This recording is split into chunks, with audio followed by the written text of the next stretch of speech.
आरो जोंनि बिजाथि जयन्त बसुमतारी बिथाङा 3 लाखनिख्रुइ बांसिन भटआव देरहागोन आरो बेवहाय रावबो कन्टेस्ट गैला बे दिनैनो क्लियार जाबाय।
हाग्रामा महिलारि आरो गोबां सेनियर दैदेनगिरि आब' प्रमिलामोन गासैखौबो लानानै आं नमिनेसन फाइल खालामबाय आरो दा नुनो मोनदों जोंनि DPF दोलोनि देरहानाया 100% निश्चित जाबाय। मानोना गासैबो बिटिसि बासिया धर्म जाति भाषा बावना गारनानै बयबो ज' जाजोब्बाय आरो DPFखौनो समर्थन होनो थाखाय आगान होबाय। दले আজি মানে फुर्ति आरो उल्लाखित मनेरे আজি खाम्फा बरगयारी डांगरिया नमिनेशन जमा दियार সময়ত সকলে আগবাঢ়ি আহিছে, স্বতঃস্ফূৰ্তভাৱে ওলাই আহিছে আৰু এতিয়া BPF জয়যুক্ত হ'ব লাগে। হাগ্ৰামা মহিলাৰীৰ নেতৃত্বত যিটো দল সেইটো জিকিব লাগে, সেইটো সকলোৰে মানে ইচ্ছা।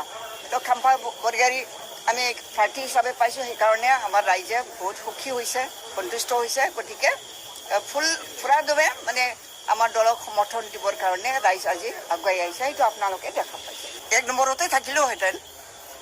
নম্বৰতে থাকিলেওহেঁতেন তেতিয়াও, কিন্তু এইবাৰ আমি 1 নম্বৰত হ'ম। আমি টানি আনিলোঁ আৰু মই 2 নম্বৰ হ'লোঁ যোৱাবাৰ, এতিয়া 1 নম্বৰত হ'ম। टिसिआव क'क्राझार समस्ति आरो दरं उदालगुरि समस्ति बे मोननैयावबो खुनु पार्टिया फेक्टर नङा जोंनि थाखाय BPFआनो देरहायो। थ' BJP दङ, EJP दङ, UPPL दं, बिसोरनि कमन केन्डिडेटआ UPPLनि। गतिके बेखौ केम्पेइन खालामनो थाखाय EJPनि नेताफोर फैनांगोन, BJPनि नेताफोर फैनांगोन। जुदि नेताफोर फैलायलायाबा UPPLआ आइसोलेटेड जाया होमबा, अकलसरिया जाया होमबा, बिसोरनि मित्रतानि स्पिरिटआ बहा थांगोन? फैगोन। जोंनियाबो BPFना दा उदालगुरियाव बेस्थ' जादों। बिसोरनि इलेक्सन जोबखांनानै जेसेबां नेताफोर दं जोंनि क'क्राझाराव नामैबो जोबगोन। बिथांमोनहा 30,000 जागोन 20,000 जागोन होननानै मोनसे स्टेज बानायलायनानै खालामदोंमोन। जोंबो मिथिदों आंनि न' सेरावनो, खिन्थु बेसेबां जादों नुगासिनो दङ। दिनै BPFआ बेबायदि मिटिंबो खालायाखै, जोङो साइनासालिबो लुवाखै, जेबो खालायाखै। स्पन्टेनासलि जोंनि रायजो राजाफ्रा ओरैबायदि फैदों, दा 20,000नि बारा जमा जादों। नोंथांमोना समग्र टाउनाव जि मानसिफोर लियाव नुदों, गांसे गांनैजों जोङो देरहागोन बे नङा। BPFआ बिराद बुरजा 12 भट लानानै देरहागोन।